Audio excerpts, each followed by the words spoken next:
So next ఇప్పుడు మొన్న court movie release అయింది. సో నాని గారు అన్నారు, ఈ మూవీ గనక హిట్ అవ్వకపోతే నెక్స్ట్ వచ్చే నా మూవీ చూడొద్దని చెప్పారు. Hit movie. సో హిట్ మన ప్రీ రిలీజ్ ఈవెంట్ జరిగినప్పుడు కూడా సేమ్ అదే మాట చెప్పారు. నా నెక్స్ట్ వచ్చే మూవీ చూడొద్దని. సో ఇది కాన్ఫిడెన్స్ అంటారా? ఏమంటారు? లేకపోతే కదా కోర్టు దగ్గర ఏం చెప్పాడు, ఇది మీరు ఫస్ట్ దానికంటే ముందు ఏం చెప్పాడు, ఇది నేను తీసింది మీ అందరికీ చూపిద్దామని, డబ్బులు సంపాదించుకుందామని కాదు. చూడండి, తెలుసుకోండి. అసలు ఫోక్స్ యాక్ట్ చాలామందికి కేసుల గురించి తెలియక ఎంతోమంది నానుతున్నారు. ఇది మీ అందరు చూపించడం నా లక్ష్యం, చూడండి అన్నాడు. మిమ్మల్ని చూడండి అంటే చూడట్లేదని చెప్పేసి ఒక ఛాలెంజ్ చేస్తుంది. మీకు నచ్చకపోతే నా నెక్స్ట్ సినిమా చూడకపో అని చెప్పారు. చూశారు, హిట్ అయింది, అందరికి నచ్చింది. సో ఆ కాన్ఫిడెంట్తో హిట్ 3కి నిజంగానే మా నాని నిజంగా మంచి పని చేశాడు, చూపించాడు. ఇక హిట్ 3కి నాని చెప్పాల్సిన అవసరం లేదు. 90% నానికి తెలియకుండా ఒక మైలేజ్ వచ్చింది. ఏంటో తెలుసా? పెహల్గాం. టైంకి ఉగ్రదాడి జరగడం, రేపా ఎల్లుండా యుద్ధం అన్నట్టు ఉంది కదా. నాని హిట్ 3 కూడా సేమ్ ఇంచుమించు అదే నేపథ్యం. వాళ్ళంతా ఉగ్రవాదులు. నువ్వు చూసావు కదా, బ్రూటల్గా పోలీస్ ఆఫీసర్ పిచ్చ కొట్టడం.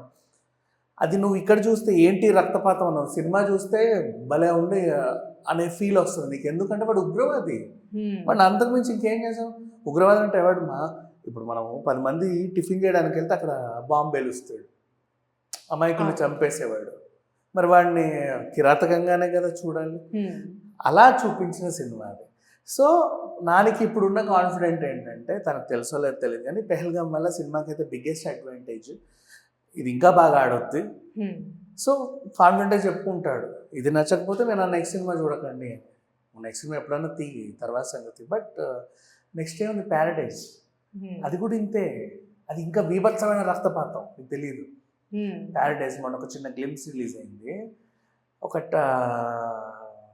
ట్రైబల్ తెగకి సంబంధించిన ఈయన, తల్లి తెలుసు, తండ్రి ఎవరో తెలియదు.